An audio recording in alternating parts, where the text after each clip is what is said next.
دا د خوست مرکز اړونده مردخیلو سړک دی چې دا مهال له سخت ویجاړ حالت سره مخ دی. پر یاد سړک د څلورو ولسوالیو اوسیدونکي ښار ته تګ او راتګ کوي. ځایي خلک له اړونده مسؤلینو څخه د یاد سړک د بیا جوړېدو غوښتنه کوي.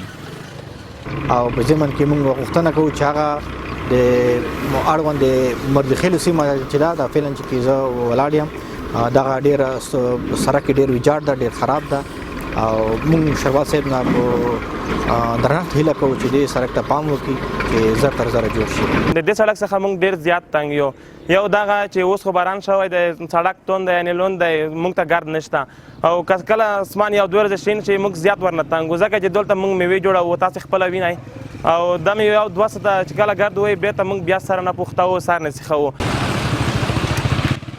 بل لوري ته مسؤلین وایي د اړونده سړک د بیا اساسي رغولو لپاره له مرکز سره په تماس کې دي او هیله مند دي چې اړونده سړک به ورغوي. د دې سړک سروي شوي ده، برآورد هم شوی دی.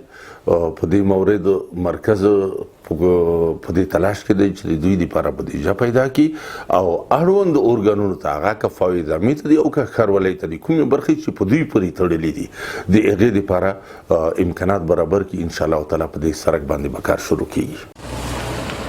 هممهاله خوست ښاروال هم وایي چې هڅه یې دا ده چې په راتلونکي کې ورته بودیجه ځانګړې کړي. د ده په وینا دا چاره هله ممکن ده چې په ښار کې روانې پروژې بشپړې شي.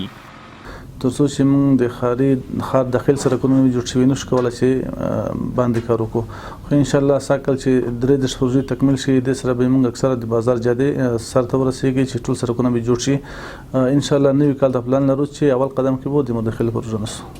د یادونې وړ ده چې یاد سړک له څو کلونو را په دې خوا له سخت ویجاړ حالات سره مخ دی چې ځایي خلک یې له ګڼو ستونزو سره مخ کړي دي.